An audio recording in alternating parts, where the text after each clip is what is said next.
मसीही जिंदगी फूलों की सेज नहीं है, बल्कि कांटों की शाहरा है।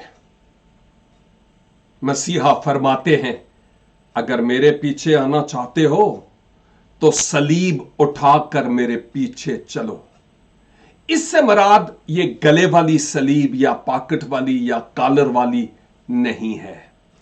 इससे मराद ये है कि सलीब दुख को पेश करती है कि अगर मेरे पीछे आना चाहते हो और दुख उठाने के लिए तुम तैयार नहीं हो तो तुम मेरे पीछे कैसे आओगे।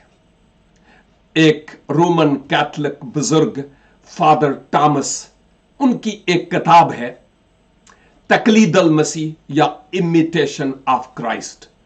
उन्होंने बड़ी खूबसूरत बात की उस किताब में।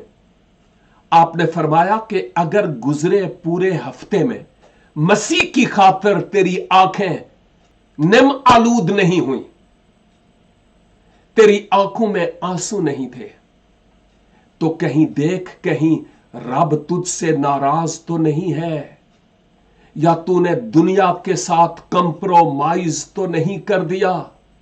मसीह के पीछे चलने वाला हर शख्स एक सिपाही है जो रूहानी तौर पर एक महाजे जंग पर है। आसान जिंदगी नहीं है।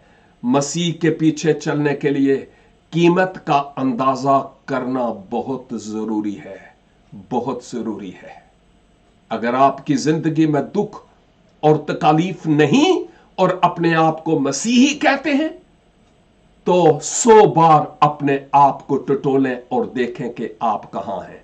लेकिन आप मसीह में हैं, ईमान में हैं, और अगर आपकी जिंदगी में दुख और तकलीफ और मुसीबतें हैं तो आप जाने कि ये रेड सिग्नल नहीं बल्कि ग्रीन सिग्नल है कि आप सही राह पर हैं। खुदावंद हम सबको ईमान पर कायम रहने का गहरा एहसास और फजल बख्शें। आमीन।